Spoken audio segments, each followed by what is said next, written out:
So we'll start now. Thank you so much for joining us today to talk about both Tommy and his legacy, as well as our new case on behalf of 7 chimpanzees who are imprisoned at the DeYoung Family Zoo, which is located in Wallace, Michigan, which is in the Upper Peninsula. We also have the honor, I see our local counsel, Ginny, is joining us. So thank you very much. And for those of you who have not met me, my name is Courtney Fern. I'm the Director of Government Relations and Campaigns for the Nonhuman Rights Project. And we're joined by Elizabeth Liddy Stein, who is our litigation director. And I'll turn this over to Liddy.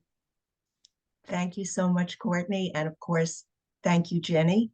And thanks to everybody for joining us for the next hour. So I'm going to jump right into it. And we're going to start with Tommy. On December 2nd, 2013, the Nonhuman Rights Project filed a petition for a common law writ of habeas corpus on behalf of Tommy in the Fulton County Supreme Court in New York. As I'm sure many of you are already aware, when we found Tommy, he was living alone in a cage in a shed on a used trailer lot in Gloversville, New York. The concrete walls were painted to look like a jungle, and his only company was a television. When asked about this by a reporter for the Albany Times-Union, Tommy's owner said that Tommy likes being by himself. But the work of the foremost primatologists from around the world tells an entirely different story and paints an entirely different picture about chimpanzees, which Courtney will be discussing in detail shortly. So not only was Tommy our first client, but this was the first time that a habeas corpus petition was filed on behalf of a non-human animal in the United States. The trial court justice who presided over Tommy's case gave us an hour-long hearing and was so impressed that he stated to the New York Times, and I quote, "Ultimately, I felt that they had the right to make a record so that they could appeal. I thought, here's this group of lawyers living and dying this. They deserve due process, and they deserve to be told just how impressed, at least I was, by the effort they're making on behalf of animals." And that was in Charles Siebert's cover story in the New York Times Magazine section. And just to digress a little bit, because I have had the honor and privilege of working with the Nonhuman Rights Project for a very long time. I'm the attorney of record for all of the New York cases. I have worked on every single habeas corpus petition we have filed outside of New York.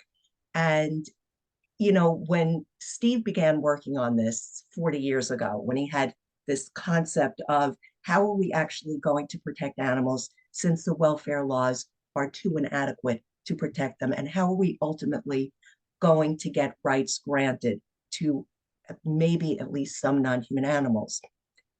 And then, so he came up with this idea, his brainchild.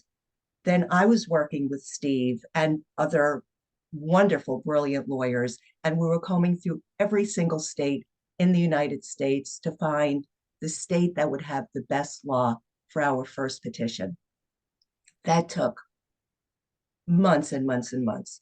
Then we had to prepare our first petition, which took hours and months, and it was just a huge amount of work. And in the process, our Tommy was not supposed to be our first client. Our first clients died during the process. So Tommy ultimately became our first client. And having done this for a very long time, you get accustomed to judges not liking you and being not only dismissive of you, but snarky. So we had absolutely no idea what was going to happen when we filed this. Not only this was the first habeas corpus petition ever filed on behalf of the non-human animal. And here we go into this clerk's office with reams of paper. There was no e-filing then, reams of paper. And we plopped it down and we said, just tell us what to do. We know as lawyers what this all means, but we have no idea how to file it. And somehow we got through the channels and we got to the judge, and we thought, okay, you'll take a look, stamp denied. We'll be off going up to Buffalo to file on behalf of Kiko, our next client. And we're sitting, and Steve and I are looking at one another. And all of a sudden we realize the judge is going to hold a hearing. He wants to hear what this case is about. And we were stunned. I mean, I couldn't even get the words out to try and get Steve admitted pro hoc vice. I was so tongue-tied. And for an hour, the judge listened to us and basically said at the end exactly what I read to you. And we walked out and we said, the winds are turning. Something just happened in this courtroom because of Tommy that is going to change the trajectory of animal rights. And it did. And we will certainly get into that, within my next 10 minutes. But I had to share that with you because it might not seem like a lot, but it was truly our first historic moment. Just getting back to Tommy's habeas corpus petition, what we did is with all of our petitions, we provided the scientific evidence establishing that Tommy is autonomous, self-determining, and cognitively complex. We argued that based on the science and other common law principles, the court should recognize his common law right to bodily liberty, find his detention unlawful, and free him to an appropriate chimpanzee sanctuary. And I'm just going to briefly touch on, there are a lot of buzzwords that if you follow our work, you hear habeas corpus all the time, you hear autonomous, you hear common law, you hear unlawful. And I'm just going to briefly go through what that all means. So why habeas corpus? Why did we bring a petition for writ of habeas corpus? Well, habeas corpus is the great writ of liberty. It's a legal mechanism by which an imprisoned individual can seek judicial release even when the individual is a legal thing. And remember, that's what we are dealing with when we're talking about non-human animals. We're dealing with legal things. They have no rights. And even if one argues, well, perhaps they have a certain statutory right, we've argued under the Petra statute, what they don't have is the common law right to bodily liberty. And it's that common law right, it's that right to bodily liberty that ultimately protects somebody and will free somebody, whether it be a human being, whether it be a non-human animal. So that's why we use habeas corpus, because habeas corpus has historically been used on behalf of individuals who either had no legal rights or whose legal rights were diminished. For centuries, habeas corpus has also been used to protect an individual's autonomy and secure liberty when the captivity is unjust, even when the captivity is otherwise lawful. And what's so important about that is, and this is in many of the responses, the judicial decisions that we get to our petitions, one problem that we have found is the courts don't understand this concept of unlawfulness. And they come back and they say, well, how can you be asking for habeas corpus relief when whether it be the zoo, whoever the captor is not violating any statutory right? And what we have to argue is that habeas corpus does not only protect statutory rights. You can have a situation where, you can have a situation where there has been no violation of a statute, as in the case of our non-human animals, where there might not be a violation of any animal welfare protection laws. But what we argue is that the right that's being violated, the unlawfulness of the detention, is the violation of this common law right to bodily liberty. And this ultimately goes to the core of the difference between animal welfare and animal rights, because basically animal welfare laws are designed to keep the animals in captivity and regulate the manner in which they are kept. An animal rights paradigm, however, focuses on the animal for the sake of the animal, not for the sake of the humans. So why the common law? We file our habeas corpus petitions under state common law because this is the law that judges make and evolve based on science, justice, changing societal norms, equality, and liberty.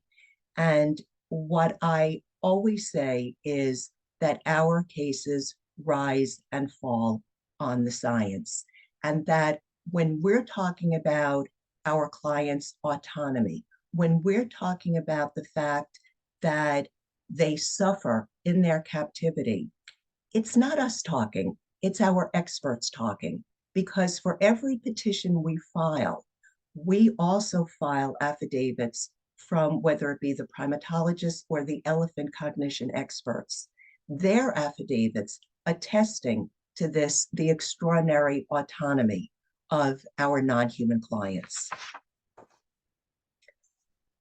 For our Michigan petition, 6 of the world's most renowned experts on chimpanzee cognition and behavior submitted affidavits in support of the chimpanzee's freedom. The expert submissions demonstrate not only that chimpanzees possess the autonomy and self-determination that allow them to choose how they will live their emotionally, socially, and intellectually rich lives, but also that the DeYoung Family Zoo is an unacceptable place for such cognitively complex beings. And if I could just share one quote from one of our experts, I know that Courtney will be going into this in such greater detail, but it's a quote that was brought to my attention. We were practically done with our petition, and one of my colleagues sent it to me and said, Liddy, you just have to read this. And I was truly overwhelmed to the point of tears. And the quote is, chimpanzees have a self-concept and are aware of their past and see a future ahead of them. This also means that they can re-experience past pains and pleasures, as well as anticipate such emotions. This in turn implies that they likely can, just as humans, be in pain over an anticipated future event that has yet to occur. But chimpanzees and other great apes have a concept of their personal past and future, and therefore suffer the pain of not being able to fulfill one's goals or move around as one wants. Like humans, they might experience the pain of anticipating a never-ending situation. So why do we focus on autonomy?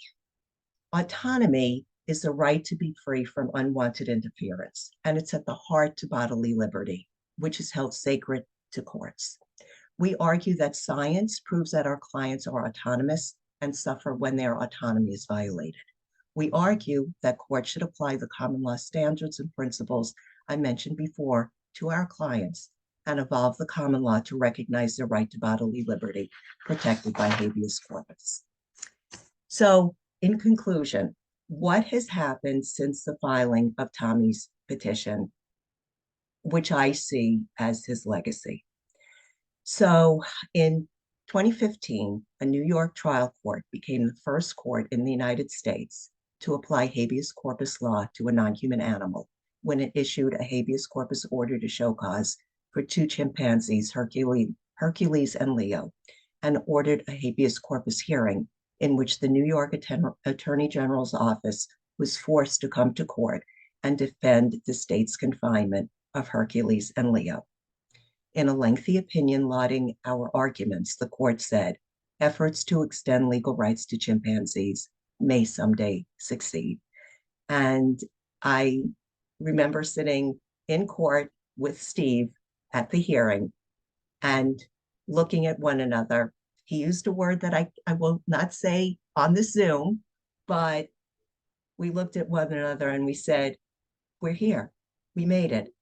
Hercules and Leo, who were 2 chimpanzees who were being used for locomotion experimentation, locomotion research at the State University of New York at Stony Brook, were being treated as any other human being would be treated before this judge in a habeas corpus hearing. And it's judges like Justice Jaffe who signed this order to show cause, who also have taken Tommy's legacy and have paved the way for what has happened in Happy's case, which we will be getting to in just one moment. In 2018, Judge Eugene Fahey of the New York Court of Appeals, which is New York's highest court, wrote a concurring opinion in the case involving Tommy and Kiko, which I also believe paved the way for Happy the elephant's case to be heard by the New York Court of Appeals. In his concurrence, Judge Fahey relied extensively on the scientific evidence about chimpanzees and wrote that the issue of whether a non-human animal has a fundamental right to liberty protected by the writ of habeas corpus is profound and far-reaching. And there is no doubt that a chimpanzee is not merely a thing. He went on to say, does an intelligent non-human animal who thinks and plans and appreciates life as human beings do have the right to protection of the law against arbitrary cruelties and enforced detentions visited on him or her? This is a deep dilemma of ethics and policy that demands our attention. Thank you, Judge Fahey. And in 2018, a New York trial court in Orleans County issued an order to show cause for Happy the elephant imprisoned at the Bronx Zoo, the world's first habeas corpus order to show cause for an elephant. That case was then transferred to the Bronx Supreme Court, where, also relying extensively on the affidavits submitted by the NhRP's elephant experts, called Happy's life at the Bronx Zoo her plight, and recognized that she is an extraordinary animal with complex cognitive abilities, an intelligent being with advanced analytic abilities akin to human beings, and concluded that she may be entitled to liberty. And then in 2022, the historic case on behalf of Happy was heard by the New York Court of Appeals. And this was the first time that the highest court of an English-speaking jurisdiction heard a habeas case on behalf of a non-human animal. And the now Chief Judge Rowan Wilson and Judge Jenny Rivera, both of course of the New York Court of Appeals, wrote dissenting opinions. I believe both opinions were over 100 pages and concluded that the common law writ of habeas corpus was available for Happy the elephant to challenge her unjust imprisonment at the Bronx Zoo. So I think Happy's legacy can be seen. I think it is touching all of our animal clients, and his case has created a path for a future of animal rights. It's for you, Courtney. Hi, well, thank you for that overview of our 10 years in the courts and Tommy's legacy from a legal perspective. I want to talk a bit about Tommy and what led us to the DeYoung Family Zoo. When I joined the NhRP in 2018, it was right before Judge Fahey's incredible concurrence where he talked about Tommy. But I was really interested in learning more about Tommy, and we began digging into where Tommy may be, because there was some discussion that he could have been moved outside of the state. Over the past 5 years, 6 years, we have done extensive research into where Tommy may be located.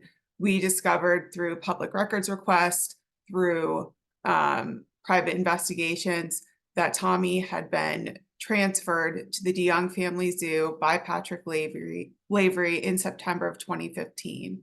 We found through documents received from the USDA, as well as documents received through New York state agencies and Michigan agencies, that Tommy was transferred on September 9th. That's when he was removed from the state of New York, and he was received by the DeYoung Family Zoo September 9th, September 15th. And so all of the records we received sort of definitively showed that Tommy had been relocated there and that Tommy was still at the DeYoung Family Zoo. In 2022, we put a blog out stating all of the information that we found and our belief that Tommy, if he were still alive, he was at the DeYoung Family Zoo. And so we began preparing, Liddy, the legal team, preparing for litigation on behalf of Tommy and the other chimpanzees held captive at the DeYoung Family Zoo. As we were in the final stages of preparation for this case, preparing to file, we filed on, what was it?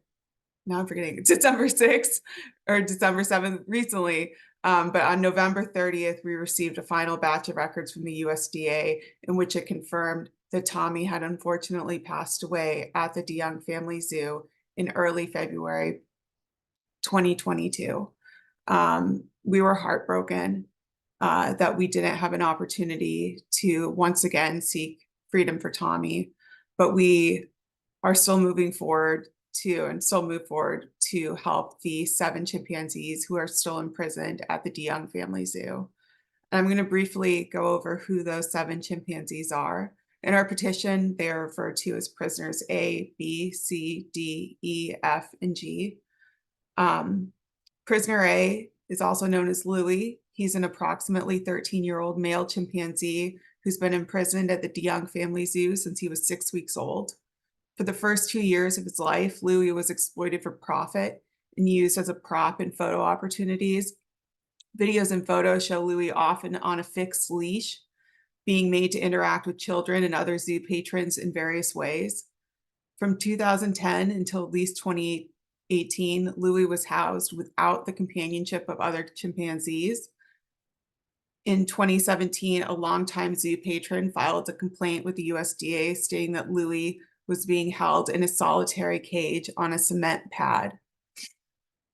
And in Dr. Mary Lee Jensvold's affidavit, she talks about how detrimental to Louie's development it is, and any chimpanzee's development, to be held in isolation without the companionship of other chimpanzees, especially in their formative years. Chimpanzees, much like humans, have developmental delays. We develop in incremental stages. In those very formative years, for him not to have the companionship of other chimpanzees is very detrimental to his psychological well-being and his ability in the future to interact normally with chimpanzees. Prisoners B and C are a mother and daughter pair.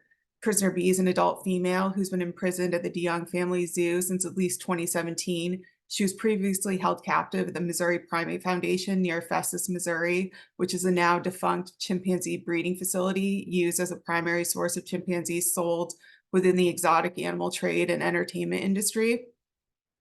In August 2017, while imprisoned at the DeYoung Family Zoo, prisoner B gave birth to a female chimpanzee who was almost immediately removed from her care and taken to an off-site location. Prisoner C is an approximately 6-year-old female chimpanzee who was born at the DeYoung Family Zoo in 2017. She's the daughter of prisoner B. I just want to note, we take no pleasure in calling them prisoner A, prisoner B, prisoner C. They're beings who have so much worth. Not that names, like human names, mean much, but I wish we could personalize them more, but just given that they're treated as things under the law, this is all we know about those who are imprisoned at the DeYoung Family Zoo. Prisoners D through G were all formerly imprisoned at the Missouri Primate Foundation in Festus, Missouri. Prisoner D is an adult female chimpanzee who has been held captive at the DeYoung Family Zoo since 2017. And prisoners E, F, and G are male chimpanzees who have been held captive and imprisoned at the DeYoung Family Zoo since 2017. I quickly want to just show you, in August of this year, one of our staff attorneys visited the DeYoung Family Zoo and was able to obtain footage of some of the chimpanzees when they were in an outdoor enclosure.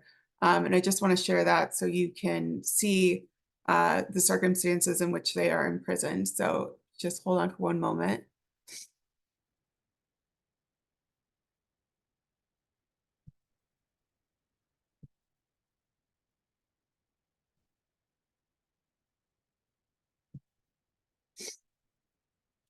So this is, I don't know if you can see, Liddy, can you see my mouse or no?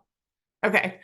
So this is the outdoor enclosure that we were able to obtain footage of. This is the parking lot of the DeYoung Family Zoo.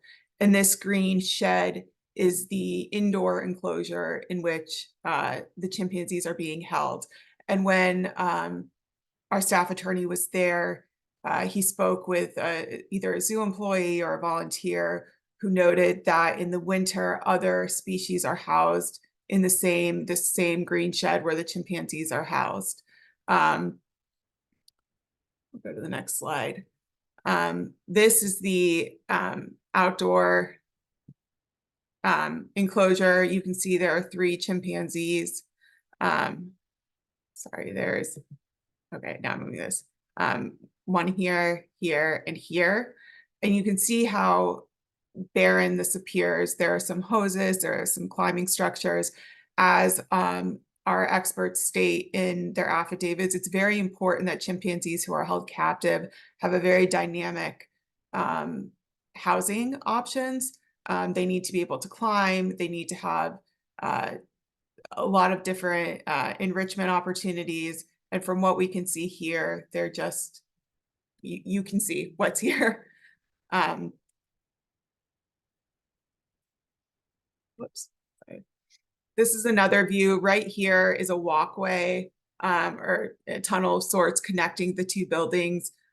We have, I'll show you next, there's a video of a chimpanzee in the walkway. So presumably the chimpanzees can move between both structures. Here's a video of the chimpanzees. It's about 1 minute long, so just you can hear and see.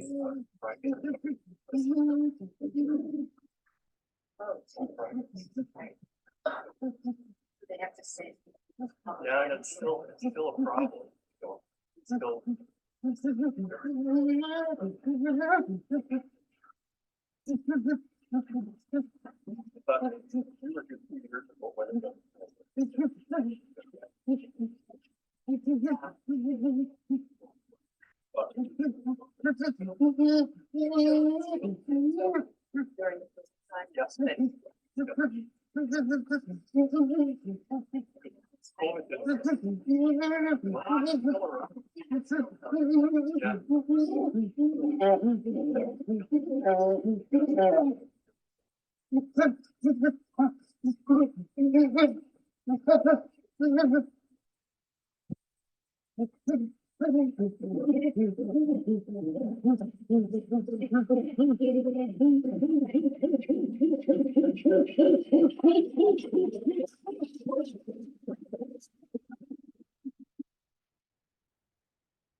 Oh, sorry. Here's another, if you look closely, there's a chimpanzee in the walkway and he's rocking, holding on and sort of moving back and forth.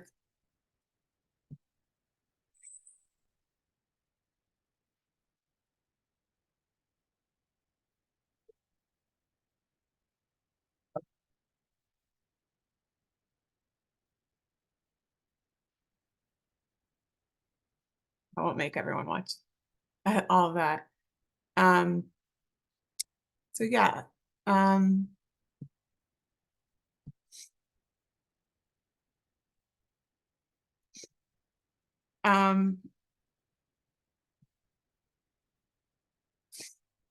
So I'm going way over time. I apologize because we want to take everyone's questions. So if people want to start putting in questions, I'm going to talk a bit about chimpanzees' cognitive capabilities and their similarity to humans, as well as what they need when being held captive and how those needs are not being met at the DeYoung Family Zoo. So just to quickly go through it, chimpanzees are incredibly similar to humans. We share 99% of our DNA, and something that I was really sort of taken by in one of our experts, Dr. William McGrew wrote, we are so closely related that we can share blood with one another. If a human needed a blood transfusion, a chimpanzee could provide the blood and vice versa. We have similar brain size, comparable compared to our body, which is indicative of intelligence. They're our closest living relative, as I said. They are self-aware, and there's robust evidence, and chimpanzees possess a sense of self. They have the ability to recognize themselves in the mirror and show several capabilities that stem from being self-aware, such as metacognition, that is the ability to think and reflect upon one's thoughts and memories. And like human children, chimpanzees know when they have enough visual information to complete a task, and they also know what they can be wrong about, or they also know that they can be wrong about information they have, and like human children, will check again if they are uncertain. They plan for the future and engage in mental time travel. They have rich communication skills. They have learned and can be able to communicate using American Sign Language. And there's one story I wanted to tell. It's pretty incredible. It's about chimpanzee Washoe, who taught a male chimpanzee who was sort of like her adopted son how to use American Sign Language. And I'm going to mispronounce his name. It's Lulis. Was the first non-human animal to learn a human language from other non-humans. And chimpanzees who know American Sign Language have been seen to sign to themselves, sign to other chimpanzees, use it as another form of communication. And in the example of Washoe and Lulis, teaching one another how to speak in another species language. They understand sequential numbering, they have a working memory, and not only do chimpanzees understand numbers and sequences, their working memory or short-term memory of numbers is superior to that of adult humans. They make and use tools. They have tool kits and tool sets. They're incredibly emotionally complex and have empathy and compassion. Another example of this is, again, using Washoe. She had experienced a death of 2 infants earlier in life. And years later, one of her human caregivers had experienced a miscarriage, and she explained to Washoe what had happened. And in a demonstration of empathy, Washoe signed the word cry. Chimpanzees imitate one another. They have culture. They have death awareness and grieving rituals. They have moral behavior. They know what's right and what's wrong. They're deceptive. They have humor, imagination, and play. And they also have duties and responsibilities within their own groups and society. And they have great social need, or great needs, especially when being held captive. They're incredibly social animals. They need to be able to choose who they live with, form groups based on temperament, behavior. They need to be able to move. They need to be able to, they're arboreal species, so they need to be able to climb. In the wild, they spend a lot of time in trees, nesting, climbing. They spend about 10 to 20% of their day moving. So in captivity, they need to have a very diverse and wide range of housing structures. They need to be able to forage. And if they are not held in an appropriate place that provides them with individualistic, specialized care like that of GFAS accredited sanctuaries who are extremely experienced in chimpanzee needs, they can suffer greatly. So I have gone well over my time, and I want to answer any questions that people have. So if you could just put them in the chat box.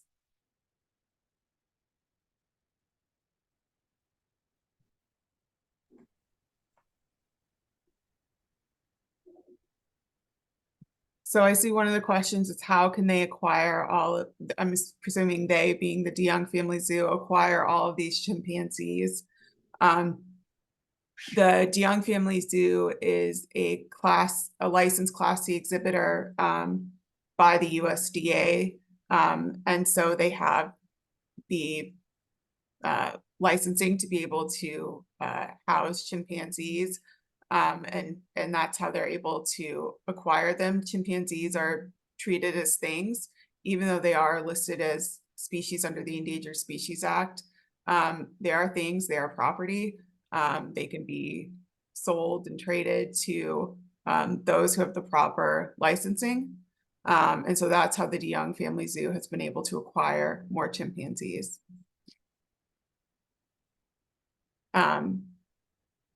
Is the rocking abnormal behavior for a chimpanzee? It depends on the circumstance. Rocking can sometimes be a territorial display. It could be a stereotypic behavior. That's something that we would have to defer to our experts about. Liddy, do you want to answer how the state of Michigan is letting them get away with this? Well, sure. And I think it goes back to what we were talking about earlier, the difference between animal welfare and animal rights. Because according to the laws of the state of Michigan, they're not doing anything wrong. They are, to the best of our knowledge, they are in compliance with federal, state, and local animal welfare laws. So to answer the question, they're not, in terms of the laws of the state of Michigan, the DeYoung Family Zoo is not doing anything wrong. So the question becomes, if they are not in violation of anything, any statutory laws, what can we possibly do to get these chimpanzees out of their captivity? And we're hopeful that it's through the vehicle of habeas corpus and having their rights recognized. I also want to add, and this is just based upon the records we received recently from the USDA, there's communication between representatives or employees of a state agency, the Michigan Department of Agriculture and Rural Development, and they are the agency that the DeYoungs filed the transfer paper for Tommy and other non-human animals. It's very clear that the state of Michigan defers to the USDA in terms of oversight of the DeYoungs' keeping of chimpanzees. So it's sort of, we've seen this with other, like with Minnie and the Comerford elephants. It's sort of, no one is really doing a thorough job ensuring that at least the bare minimum needs are being met. Are there other facilities in the US that breed chimpanzees? I don't know for sure, but I assume so. Just looking at, social media, there are a lot of roadside zoos that will have young chimpanzees. They're breeding, and obviously there are AZA accredited zoos which have captive breeding programs for chimpanzees. And if I could just say one other thing, Courtney, which I think is so important that you mentioned, that it's not just that the laws are inadequate, but very often the laws, even the inadequate laws, are not being fully enforced. And I think that that's a really important point. Yes. And I think as many of us who are advocates for animals have seen, it's very difficult to get any agency to truly enforce just a basic welfare statute on behalf of exotic animals. Just looking at the other questions. Let me just add one other thing. I'm so sorry, but I'm on a roll here now with this animal welfare stuff. To take it, the close of this whole thing is that even if you have the inadequate laws, assuming that they are being enforced, even the enforcement, if there's a violation of these laws, the enforcement of the laws would not be to have the animals removed. The enforcement of the law would simply be to fix whatever condition has caused the violation. So, I think the inadequacy also goes to, well, what is the relief? The relief of an inadequate law is simply compliance with the law, which is still inadequate. So yeah. I just wanted to kind of button that up. Yeah. And just, I don't know, it's just reminding me something to point to, like, the DeYoung Family Zoo is a roadside zoo, meaning that they have no oversight. They're not a member of any zoological association or any association. There's nothing on their website. So the only oversight they receive is from the USDA, and that's we've seen through all the records that it's not really oversight. GFAS accredited sanctuaries, or even, you know, AZA accredited zoos, there is some independent oversight. GFAS accredited sanctuaries have much more independent oversight. There's a board of directors, they have GFAS, they have the USDA. There's much more, insurance that the animals that are being cared for at these sanctuaries are being properly cared for and their needs are being met. Not that we have any concerns about that, but it's, it's assuring or reassuring that sanctuaries do have a lot of independent oversight. And I should also know sanctuaries do not breed. So if I shouldn't say if, when the DeYoung Family Zoo prisoners are freed to a sanctuary, they will be going somewhere that can meet their complex needs. We are very confident about that. Lydia, I have a legal question. Sure. Does habeas corpus escape the statutory compliance handcuff preventing legal recognition of personhood? I'm not sure I understand the question. Could you read it again, Courtney? Does habeas corpus escape the statutory compliance handcuff preventing legal recognition of personhood? I guess, is there any statutory limitation that prevents our clients from being declared legal? Okay. Well, that's a very interesting question. And the beauty of habeas corpus, well, common law habeas corpus, is that it is outside of any statute. So, and that is another reason why we go the route of the common law, not just because of, that's a mechanism by which judges evolve things, but it's also when you talk about common law habeas corpus, there are no statutes that curtail it or confine it, or that you need to interpret or analyze for purposes of habeas corpus. The only statutes are procedural, and we will only go into states in which we're relatively confident. You can never be completely confident, but relatively confident that the statutes are purely procedural and can't define and don't define who can utilize the writ itself and who can be protected by the writ. So I hope that answers your question. If it doesn't, maybe you can send another question. Yes.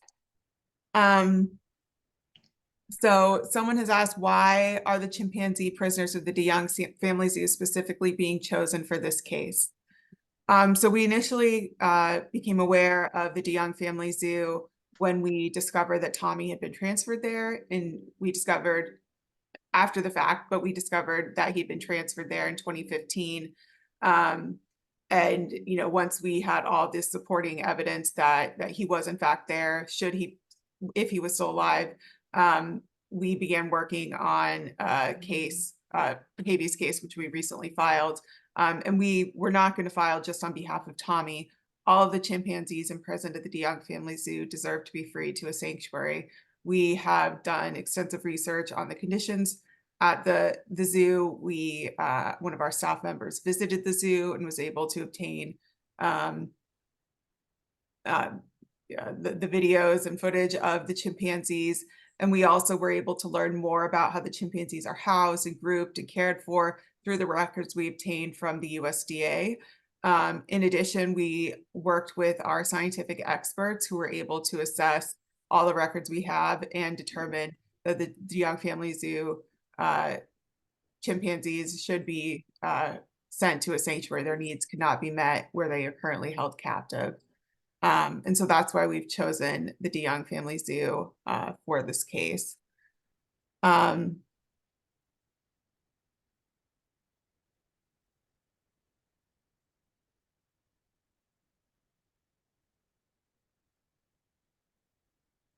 Have we seen a decline in rejection of these kinds of displays, potentially as a result of the NhRP displays? I'm assuming cases are cases. So have you seen a decline or rise in rejection or continued support for these kinds of cases, potentially as a result of NhRP's work and more media attention? I think we've seen a rise in support, as Liddy mentioned in the beginning.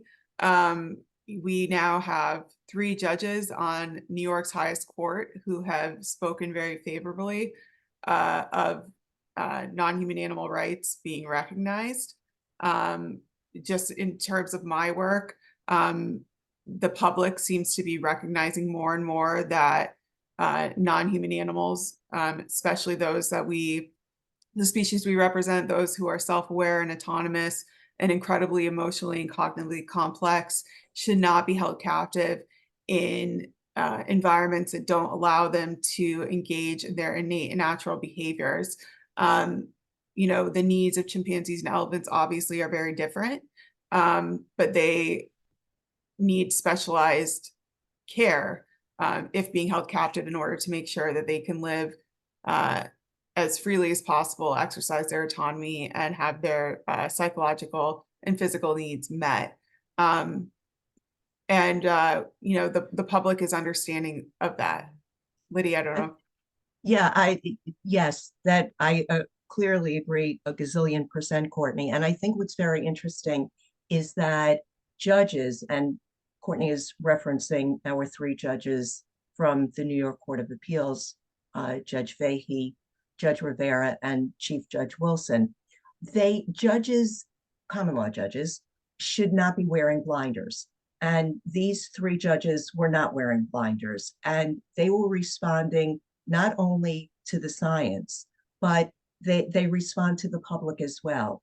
And it's what I think is so interesting about the work that we do in terms of from a legal perspective and a common law perspective, is that when you're writing these petitions, you see the interconnectedness of all of these principles and standards that we're talking about.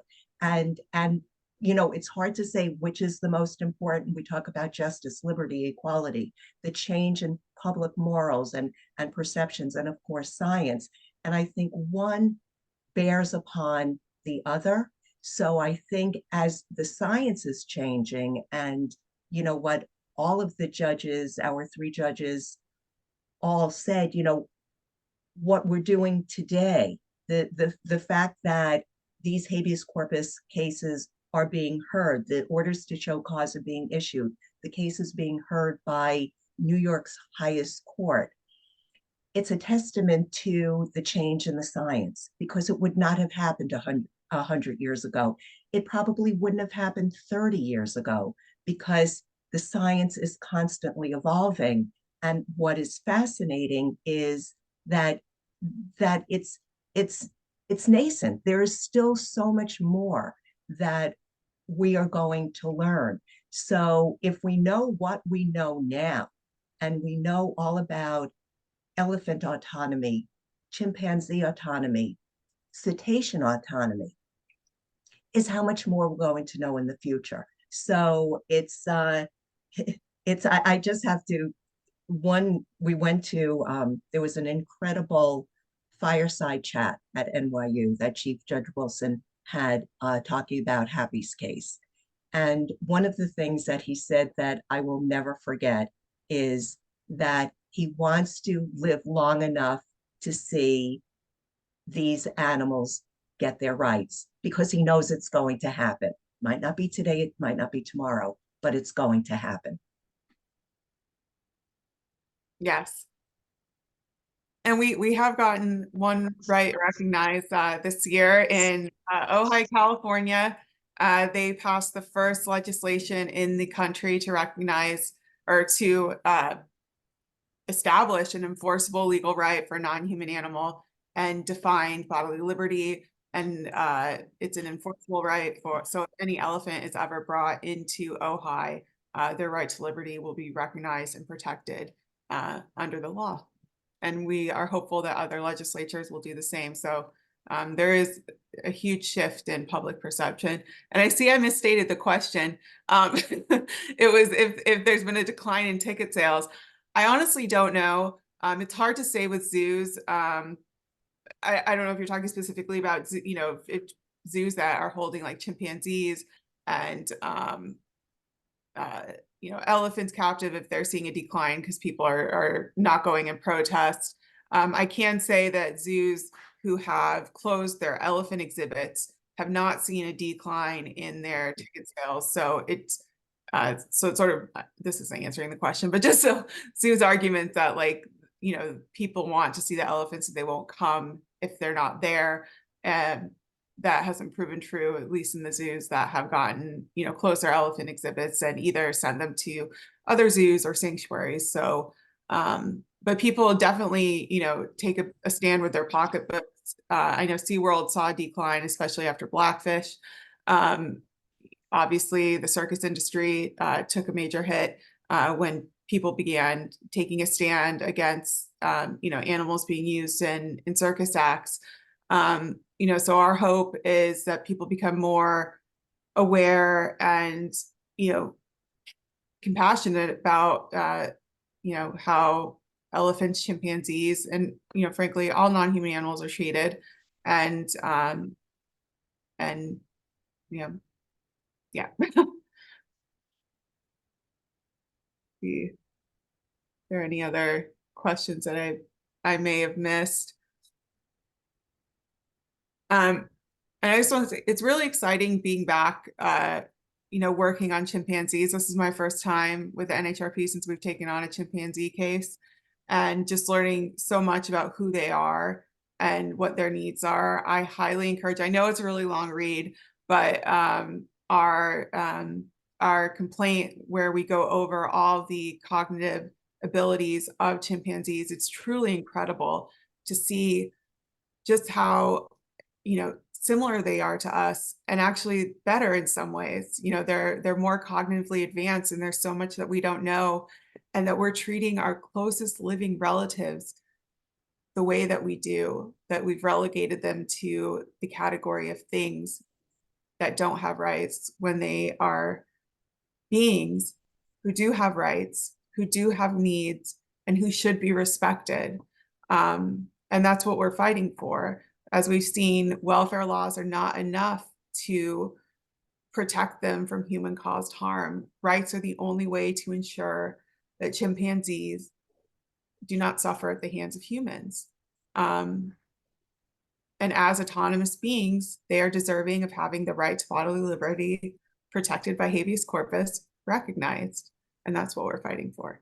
And I see we have a lot more messages.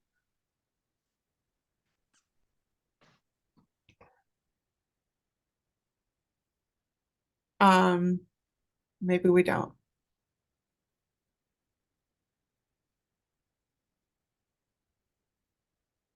I think Jenny, our local counsel, would like to say something to close us out. Amanda, is there any way to unmute Jenny? I think I'm unmuted. Oh, there you go. It worked. Could you Thank you. introduce yourself? I appreciate this so much, and what an honor it was to work with this. It is to work with this group of fabulous attorneys and the Nonhuman Rights Project. Wow, what a pleasure. I just thought, I also am an animal chaplain, and I'm thought maybe we've all seen these videos and heard a lot today, and it might be nice to just take a deep breath and kind of drop in for just a moment before we all leave one another to go out for the day. And so if you feel comfortable, you can close your eyes, and if not, maybe soften your gaze. Starting with a deep breath in, we feel the slowing of thoughts and the focusing of minds. After a long exhale out, we embrace surrender and a reach out for guidance to calm our anxious thoughts after what we've heard and seen today. We listen for the source to come speak into our minds, strengthening us and supporting us through the grief felt for Tommy and all chimpanzees who still reside at the DeYoung Family Zoo and other similar places in the world. Tommy left this earthly plane last year, and for him, we suspect it was hell on earth for most of his days into the what's next. May he be surrounded by light we can only try and imagine, where he's free from suffering, pain, fear, and anxiety brought on by members of our species. Help us in our sorrow. Remember, Tommy is gone from us in form, but not spirit. May Tommy's spirit be a source of strength, rising up within our hearts and comfort in our bodies, and a driving force in the current litigation on behalf of the remaining chimpanzees in the DeYoung Family Zoo and similar places of captivity for chimpanzees and other creatures. May it be so. Thank you so much. You're welcome. And with that, I don't think there's a better way to close. That was beautiful, a beautiful tribute to Tommy, as well as the chimpanzees who are being held captive at the DeYoung Family Zoo and other similar facilities across the US. If anyone wants to learn more about Tommy, about the case, there's a client page of our website. Also follow on social media. And if you have any questions, we'll be sending a follow-up email after this Zoom. Liddy, myself, or any other members of our team are happy to answer questions specifically about Tommy, this case, the DeYoung Family Zoo prisoners, anything that you have. So thank you so much for your time and your support, and we hope you have a great day.